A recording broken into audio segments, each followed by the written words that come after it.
So we're closing up this series today, and for those who have been here throughout this series, I feel like so many of you have come up and said, man, I've loved this series, and this has been a great series for us, or for me in my life, and I hope that's been true. And there's a thought that I wrote on my board. I mean, this has been probably 2 months ago, so it was well before we even started the series. And I had this thought, and I thought, man, I want to share this message, but it's never really worked in, and it still doesn't even work itself into the message today. So this is free chicken because I wanted to get this thought out there.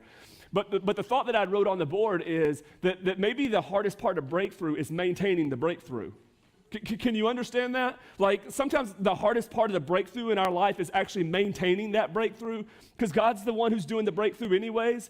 And when I talk about maintaining the breakthrough, I'm talking about like not walking back through the breakthrough that got opened and then building the wall back up.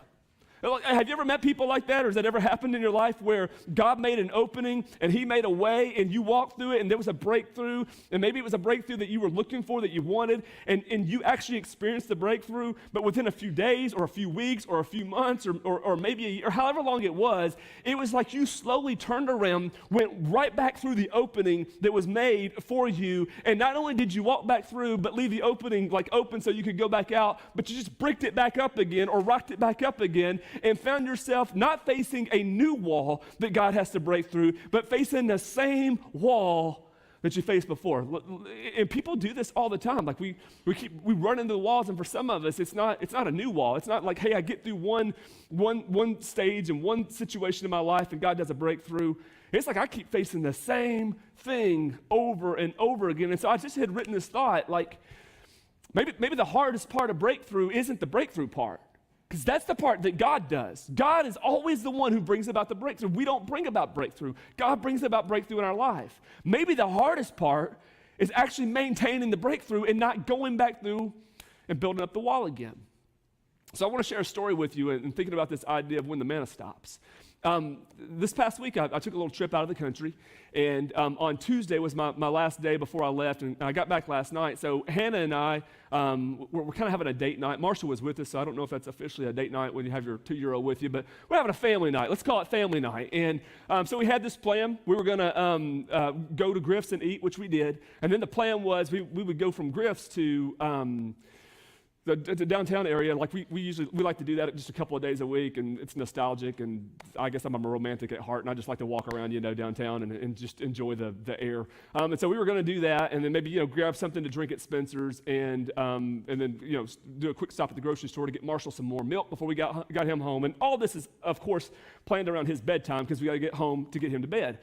And so by the time we get done at Griff's, Hannah's second headlight, we've been driving around with one headlight, sorry police officers, driving around with one headlight, and then the other one went out. So like you can't drive around without two headlights, even though we had been doing that for a few days, just with the fog lights on and the parking lights. And so I was like, well, you know what, before I go out of town, we need to get headlights for your car. So Walmart's the closest place here and the cheapest place to be able to do it from the downtown area, so we'll just do that. So we get done eating. I know I'm telling you a lot of this. You're like, why are you telling me about your Tuesday? I'm going somewhere with it, I promise. So, but I don't want to totally pass up the whole downtown piece because I like that. And so we go down there, and we don't have time for a walk, but we got time for coffee. So Marshall at this point is just screaming for Peppa Pig. So they watch Peppa Pig in the car, and Hannah watches him while he watches that, and then I go in and get the Spencers.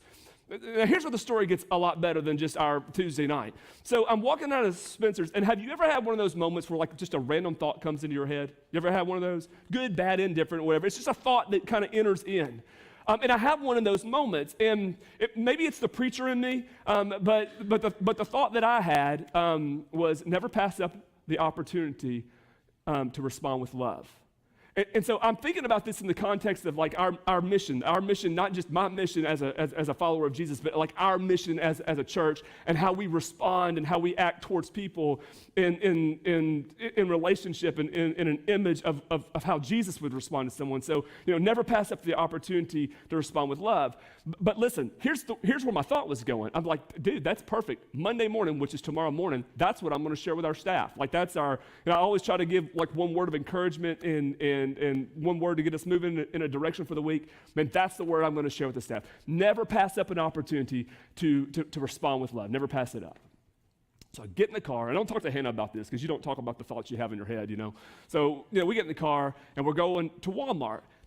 Hannah hates to go to Walmart, period. Like, I'm not a Walmart snob, but she might be. And so, and if she has to go to Walmart, there's only one of them in town she wants to go to, and that's the Campbell Lane Walmart, the old Walmart, but that's not old to her because she's not from here. But that's the old Walmart, to me. But we're closest to the Morgantown Road Walmart, so she is having a fit. I don't like this Walmart. Why don't you like this Walmart? What problem do you have with this Walmart? And so we're not really fighting, but we're like talking about other options at this point. And I'm like, no, we're right here by Walmart. The bulbs are going to be cheaper than Walmart. I don't want to go to Advanced Auto Parts or one of these other places and pay more for it. We're going there. It'll be quick. We'll get out of the car. We'll go in. Well, for those of you who have had 2-year-olds or got one, nothing's quick with one of those. And so we get there, we park the car. It takes 5 minutes to get out of the car just to go into Walmart. And so, I'm out quickly. Hannah finally gets out. She gets, Marshall out. And like the last 30 seconds of this 5-minute process, of getting him out of the car, this kind of, junky, pickup truck, pulls up beside us. An African-American woman gets out. She's probably in her late 20s. That's where I'm going to guess it. 20s, maybe early 30s. But she's lived a rough life. And so she looks a lot older than what she really is. And she gets out of the car, and her name's Aisha. And I already decided if she showed up to church, y'all would have had a horrible introduction. But since she's not here, I'm going to share the story with you. And Aisha comes up, and she's got a gas can, doesn't have a top on it. That's what she pulled out. And she says, I am so sorry to ask this of you all. She said, but I'm just trying to get my 5-year-old back to Franklin. She has a doctor's appointment in the morning. Could you please just help us out with some gas or maybe even some food from something? I already had my preconditioned response. Right? I already had it. I already knew exactly. It's what I say all the time when people ask for something, especially if I don't have any cash on me, and it's really easy. And we had just gone to Spencer, so I had no cash on me. So I'm already reaching into my pocket for my money clip that has no money in it to show her that I'm so sorry. I would love to help you, but I have no money. And it was in that moment that I remembered the thought that had got put in my head. Never pass up the opportunity to respond with love. And I knew I had $20 that I didn't have it on me, but I could get it and help her out with a little gas. And so in that moment, I recalled that, I remembered that, and I started listening to a little bit of her story. And Hannah and I weren't asking, she was just telling us. And I said, you know what, Aisha, she already told us her name. I said, you know what, Aisha, I don't have any money on me right now, but I said, we're going in here to buy some light bulbs for her car. And if you'll go into Walmart with us, then I'll help you out with some gas and I'll help you out with some food. And so we're walking in, and she's like, your son's beautiful, and thank you so much. And everybody says that. He looks just like me. Thank you so much. I always love being told I'm beautiful. And he's adopted, which is crazy. So, nobody knows that. And so, we're talking about that. She's telling us, about her child. And at some point along the line, she had asked, like, what do we do, right? And Hannah's like, well, I teach sixth graders. She's like, oh, that's so awesome. And what do you do? And I said, well, I'm a pastor. She says, you're a pastor? And I said, yes, ma'am. I pastor Greenwood Baptist Church. And she's like, where's that? And I tell her where it's at and how to get here. And I'm telling you this because when I told her that, everything changed in the conversation. But not in a bad way, in a good way. It was like one of the most encouraging conversations I ever had because she had had such a pleasant experience with church that she was okay with beginning to tell me about her life. Like when she found out that I was a pastor of the church, like she didn't shut down. She didn't start making excuses for her life. She didn't try to say, well, I got here and start putting the blame off on somebody else or even herself. Like she didn't go into defensive mode or anything like that. Man, the conversation changed and she just started opening it up and kind of pouring things. And I'm just listening. And in the moment of listening to her tell her story, like she says, I'm going to be honest with you. And she didn't have to be honest with me at all. That's not why I'm doing this. But I'm going to be honest with you. Man, I have struggled for so many years with meth. And I would look at her and not say that she has any struggle with meth. Like she doesn't have any of the telltale signs. And so I know that she's been clean and she's been battling that for a while because her body has obviously recovered from it. And so she's telling us all this. And I'm recalling in that moment a passage of scripture. Therefore, you are now Christ ambassadors. And I got this very real sense that the reason why we went to Walmart that Hannah doesn't like to go to, and we don't ever go there anyways, on Morgantown Road, even though we never go to that one,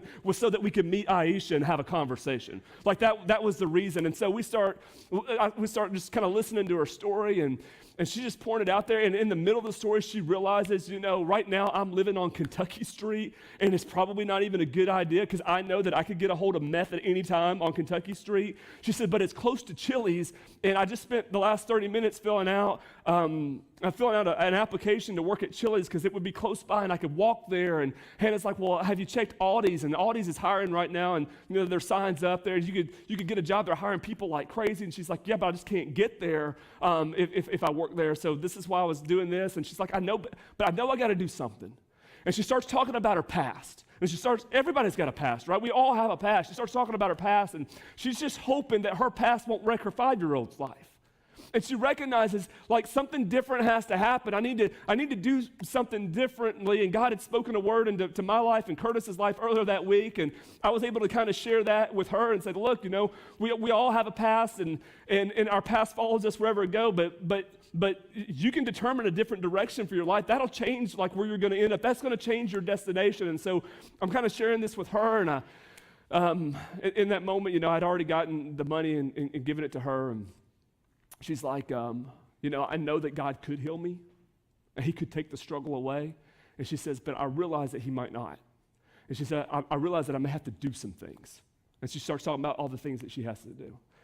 And in that moment, that was where I was like, you know what, can I pray for you? Like, just absolutely led, not let me pray for you and God bless your heart and may Lord bless you and keep you and move you on. Like, it wasn't even a superficial prayer. This was going to be I want to really pray for your life. And she says, I would love that. She reaches out her hand, and I'm like, okay, I guess we're doing this. So holding hands, up by the money changing place in Walmart, and just praying right there. Because I knew what she needed was a breakthrough. That's what she was asking for.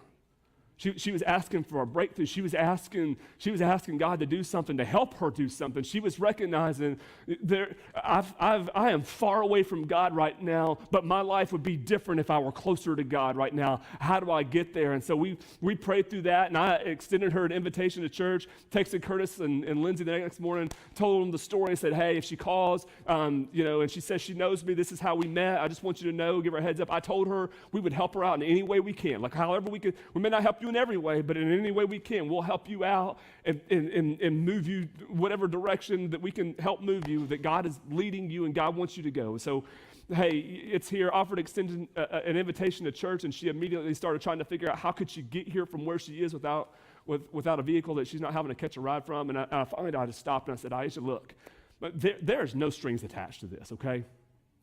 Like that. If you never come to Greenwood, that's fine. I just want you to know that you could come there and you could be welcome.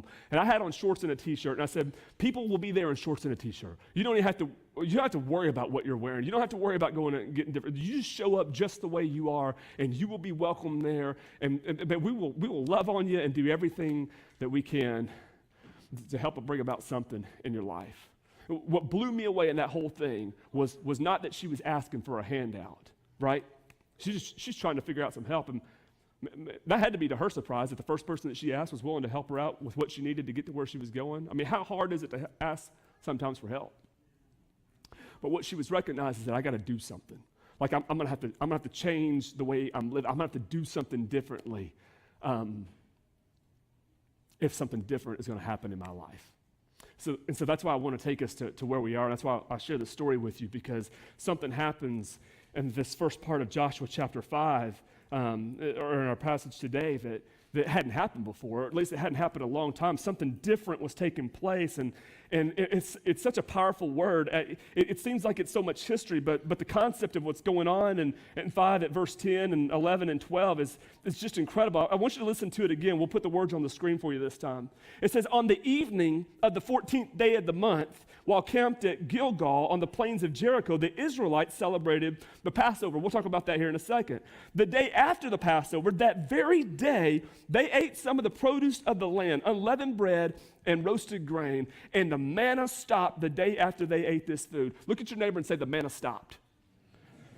The manna stopped the day after they ate this food from the land, and there was no longer any manna for the Israelites. But that year, they ate the produce of Canaan. So here's the story. They celebrate the Passover, and we've talked about the Passover before, but at this moment in the Israelites' history, if I can just teach for a second, this is the third time that they've done it since they celebrated the very first Passover in Egypt. So if you remember the story, the Passover happened the night that the death angel went throughout the Egyptian empire, killing all the firstborn so that Pharaoh's heart would be softened enough that he would let the Hebrew people go. That was the first night they celebrated the Passover. The Passover of the angel of death over the Hebrew children who put the blood on the doorpost and on the lintels of the door. So that was the first one. The second time that they had celebrated was 1 year later when they were in the desert at the base of Mount Sinai, the mountain of God. That was the second time they celebrated the Passover.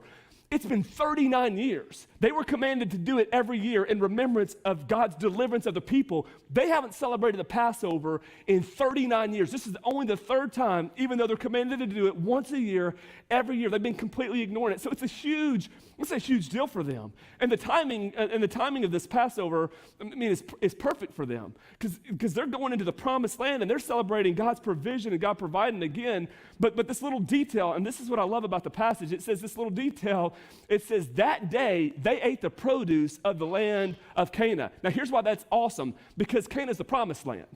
Like they have finally gotten to the land that God was promising that they would step into, and now they're not there during like growing season, they're there during harvest season, and they're eating from the harvest, from the land that they didn't plant and that they didn't grow and that they didn't care of this whole time. But the little key to the whole story is, and on that very day, the manna stopped. Now here's what I thought was interesting and powerful about that passage. For 40 years in the desert, God provided manna from heaven. Like literally, God's provision fell from the sky. They could look up at the sky and see it falling if they were awake during the time it was falling. The manna fell on the ground. They collected it every single day. They woke up to a miracle. Every single day for 40 years, God provided manna all the way up to this point. But it was the day that they ate from the promise of the land is when the manna stopped. No longer was the provision coming from the sky. Now the provision was coming from the ground. I want you to listen to this, and if you tuned out, you need to tune back in and lean forward into this one, because this is probably going to help you a lot. Sometimes we're looking to the heavens for the provision, right? We're looking for God's answer from the sky. We want the breakthrough to come from God directly down to us, and we're looking up, and there's nothing wrong with looking up. That's where our help comes from. But sometimes, man, the breakthrough isn't going to fall from the sky. And sometimes what God is providing for your life, it's not going to fall from the heavens. Sometimes it's within your reach and it's in the ground because God's already put it there. Like there's nothing wrong with God providing in miraculous ways. God provides in miraculous ways all the time. I mean, He is providing for His people in a land that cannot sustain them. He is sustaining their life in a land that cannot sustain them. But now they've stepped into the promised land and they're bringing in the harvest. And for those of you who have ever worked a harvest is work. Like they didn't go to Kroger or to Walmart or to Aldi and pick the produce off the shelf. No, they had to go to the field. In order to make grain, man, there was a process in order to make bread out of the grain that they were picking. They're like, this wasn't easy. Now God's providing, but the provision is coming from the ground. See, some of y'all are praying for breakthrough, right? And you're praying that God would move and that God would break through and that God would do something in your life, and you're looking for the provision to fall from heaven. You're looking for just to wake up one day and things to be different. And maybe the reason why your prayer isn't being answered is because the answer to your prayer is within your own reach, but you're going to have to get after it and you're going to have to work for it. Because God's already provided, He's just provided in a different way. And so if you're taking notes, I want you to write down a message I've been subliminally giving you all day long, and that's get after it. I'll take a drink of coffee here. Because y'all just writing down anyways. Get after it. So, some of you, the answer to your prayer is your response to get after it. Like it's not that God doesn't care, it's just that He's not providing the way He's provided before. He's provided in a new way, and you need to get after it. You know why? Man, because God has given you some talents and some abilities and some skills, and you're thinking, man, I don't have any special talents, or I don't have any special skills, or I don't have any special abilities. Yeah, but everywhere you show up, you're full of joy.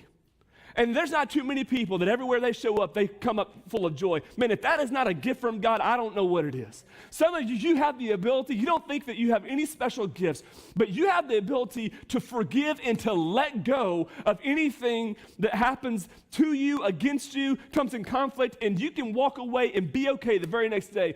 I'm telling you, if you don't think that is a gift from God, that is an incredible gift from God. There's not a whole lot of people who can just walk away or forgive and let it go and move on to the next chapter. There's not a lot of people who can do that. But God has given all of us special skills, special responsibilities, gifts, whatever you want to call it. Man, He's given those to us, and there is an expectation that we would use it. And so some of you, you just need to get after it.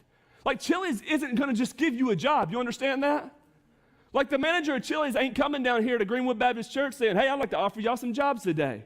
Some of y'all need to get after it, and you need to go fill out an application like Aisha did and then leave it in the hands of God. And then if it's supposed to work out, God will work that out. And nothing will stop it. But you got to get after it if you want to see it happen, because it's not that God hasn't provided. He has, but sometimes you got to step into that provision and take hold of it with your hands. For some of you, man, the addiction, it's not going to go away. Like I know of God healing some people's lives and taking that desire away from them. I know of it happened. I can name off a couple of people who are good friends of mine that I know for a fact that it happened to. And the only way you can explain it is that God took that desire.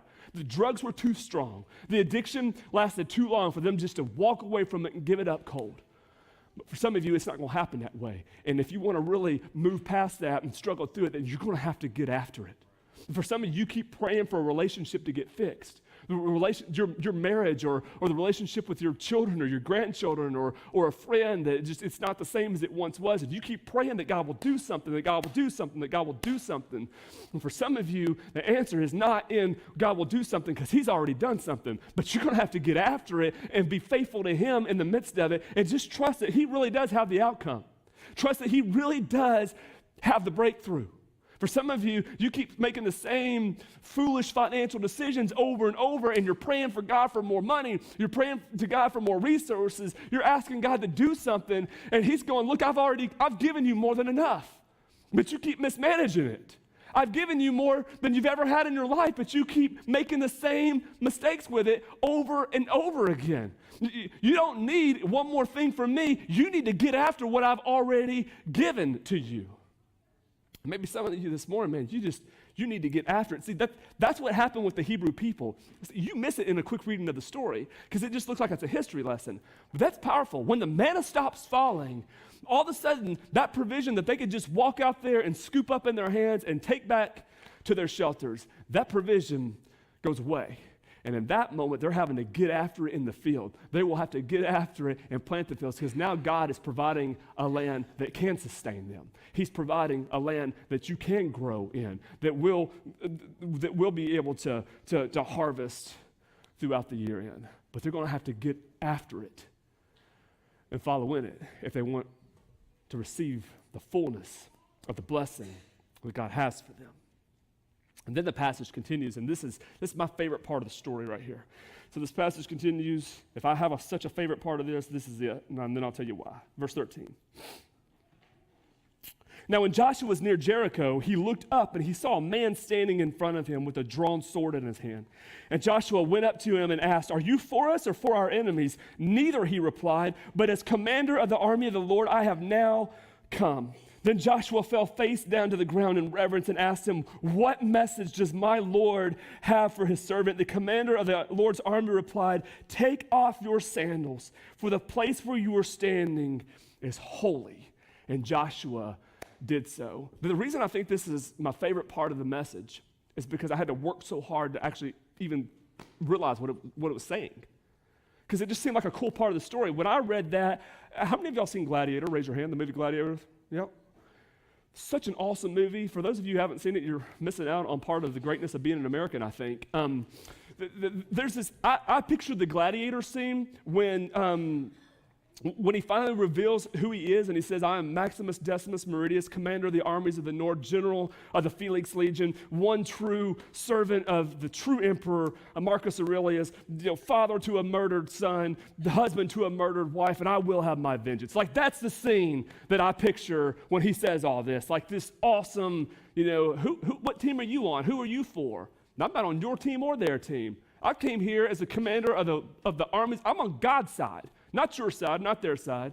Some of y'all need to know that because football season's going on, right? And you think God's for your team and not for the other team, but sometimes God's for neither, right? So don't waste your prayers, right? God's going to do what God's going to do. He's on his side, neither. I don't come here for you, and I didn't come here from them. I came here for him. And then the message that he gives them, and this is what I kept racking my brain around. Like, if you want to hear a message from God, if you want to get a word from God, if I came up to you as the pastor, which gives me no special privileges to do this, by the way, I'm not that kind of preacher, but if I came up to you and I said, man, I have a message from God for you, right?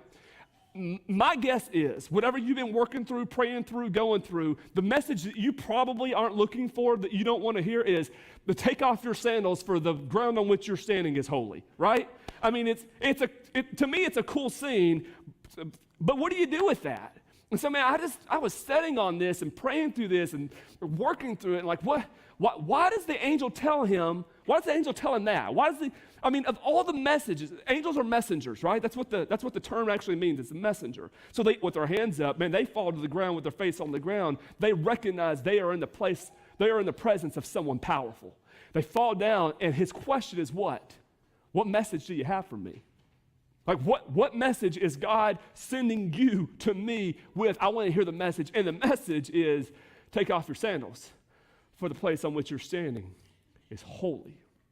But you remember the first time this happened, right? The first time it happened was with Moses. Joshua's replaced Moses. But when Moses encountered the burning bush, Moses doesn't have a clue at this point who he's encountered. I mean, he sees this bush that's on fire, but yet, like, the tree's not burning. It's just engulfed in flames, but the tree itself is fine. It's not burning at all. And God begins to speak to him out. Moses is scared to death. And he says, who are you?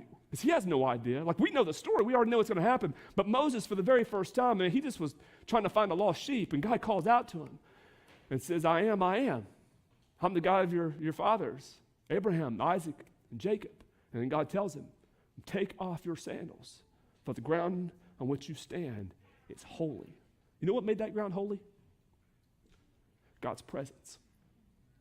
God's presence is what made that ground holy. The reason why it was holy isn't because there was a church built there. The reason why it was holy isn't because it had some holy artifacts on that side. That's not what made it holy. What makes the ground holy was the presence and the power of the living God in front of him. Now, I want you to think about what the angel says to Joshua, because this is what makes it powerful, because they just walked into a land that they ain't never been to before. They don't know the direction. They don't know the way. They've never been here, and the message that the angel has for Joshua is, take off your sandals, for the ground on which you are standing is holy. You know what the angel's telling Joshua? God is here. That's what he's telling them. God is here. If you're taking notes, you ought to write that down. God is here. Because in his mind, it's like, look, we're in a new land. Yeah, Joshua, you're in a new land, and you're in a place you've never been before. Some of you right now, you are moving in a direction in your life that you're scared to death and you've never been before. Some of you are moving through something right now, and you're going through something right now, and you have hope for the outcome, but you don't know what the outcome is going to be, and you're moving to a place that you've never been before. And if I have a message to give to you from God, it's God is here, and that changes everything. Like, I don't know what's going to happen, and I'm not going to try to tell you what's going to happen, but I will tell you that if you're a follower of Jesus, man, it's better than what Joshua had, because wherever you go, the living God himself is going. Matter of fact, he's there before you ever get there, but you are carrying him with you. Man, it's a lot easier to walk into a land you've never been into and to get ready to, face an enemy that is better than you are. To face an enemy that is more resourced than you are, to face an enemy that is better funded than you are, to face an enemy that is more experienced than you are, and they're pretty confident to take them out. It's easier to walk into that when you're recognizing, man, God is here. God is here. Yeah, the walls may be 25 foot high and they may be 20 foot thick, but you know what? God is here. Yeah, those walls may seem unable to be penetrated. Yeah, it may seem completely impossible, but God is here. Listen, God has heard your prayers. He's heard your cry. Look, prayer is never a substitute for preparation. Prayer is never a substitute for preparation. Faith is never a substitute for laziness. I mean, God has heard all that, and now he is moving in all that. Now he is working in all that, and he's saying, look, I'm here, but you're about to have to go. Look, all the preparation that you've done, I'm going to work through all that, but it's not an excuse for you to do nothing. God is here in this moment. And for those of you who follow Jesus, you got to know something. Listen, God is here. And if God is here, then whether you get the job at Chili's or not, it's going to be okay. If God is here, no matter what you struggle against or who struggles against you, it's going to be okay because God's got it. If God is here, look, it doesn't matter what they said about you or what they keep throwing at you. It ain't greater than him, and it's not stronger than him, and it's not bigger than him. We're really good sometimes at the prayer part. It's the practice part that we sometimes struggle with. We think we're good at the faith part, but we forget. Faith not only comes by hearing and hearing by the word of God, but the apostle said, show me your faith by your words, and I will show you my faith by my works. Because faith without works is dead, quote unquote. There's a preparation to it. There's a practice to it. And the Lord says to Joshua, I'm here. So I know you're about to go up against some things, but listen, I'm here. And for some of you, that's good news this morning. Because you may not be talking about the struggle that you're dealing with, but you're dealing with the struggle. And if you could just wrap your mind around God is here, man, that'll change everything. If you've been around Greenwood for a little while, I've often confessed that my biggest problem is pleasing people. But if there's anything that I've learned in the last year, a little more than a year, is that God is here. And if he's in control, and if we're in his way, and if we hold on to faith in him, whatever the outcome is, that's in his hands. It's not my part. I don't have to manipulate it. I don't have to try to change something. I don't have to control it. It is in his hands because he's here. Listen to the next part of the story.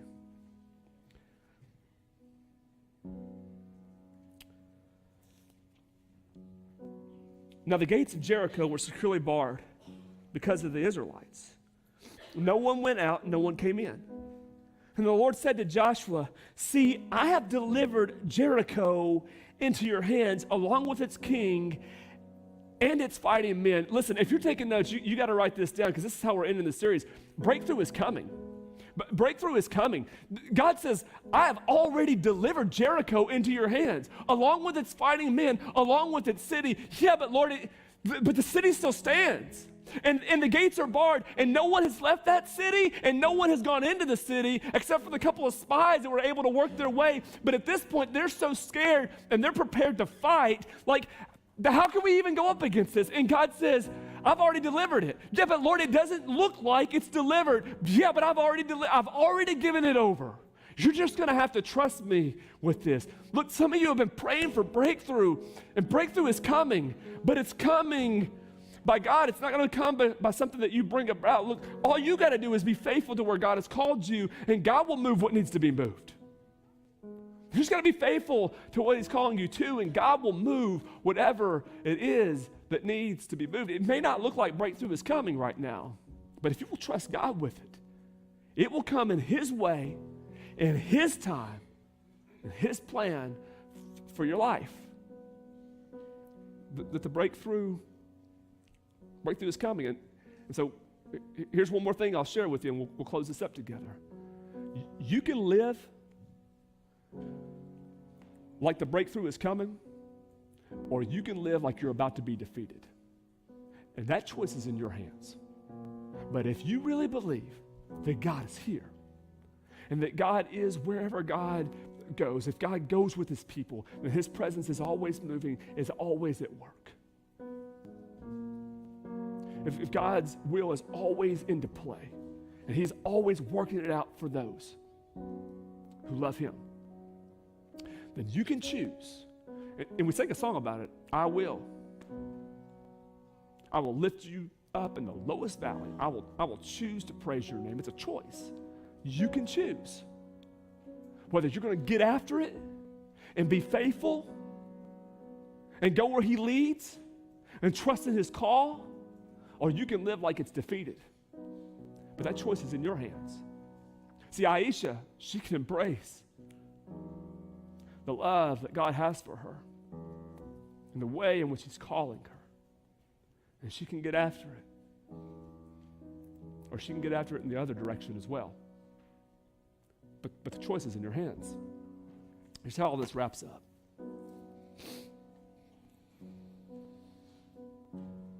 Verse 3 of chapter 6.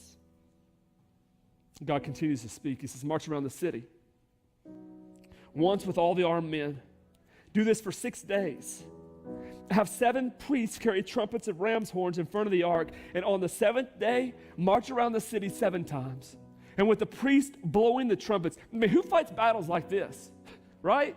I mean, nobody's firing a shot. They're not using siege equipment to knock down the gates or try to get through the walls. They're not throwing ropes up to scale the walls. They're not, whatever they call those big balls of fire that you see on TV that they launch over. Like, they're not doing any of that stuff. Just march around the city and take the priest with us? Like, the priests aren't fighting men, God. You want us to take the priest and do you want them to play music? Like, that's going to give us away, if anything. They'll definitely know we're there if they're not already watching and we start making noise. Yeah, that's what I want you to do. You're going to do this for how long? 6 days. Have 7 priests carry the trumpets of ram horns in front of the ark, and on the 7th day, march around the city 7 times with the priest blowing the trumpets. And when you hear them sound a long blast on the trumpets, have the whole army give a loud shout. Then the wall of the city will collapse and the army will go up, everyone straight in. And this won't be the first time that rocks will be moved away and deliverance will come. It won't be the first time. It'll be a shadow of something that's about to come. Just a little while later. If there's anything that passage is communicating, it's that God's in control.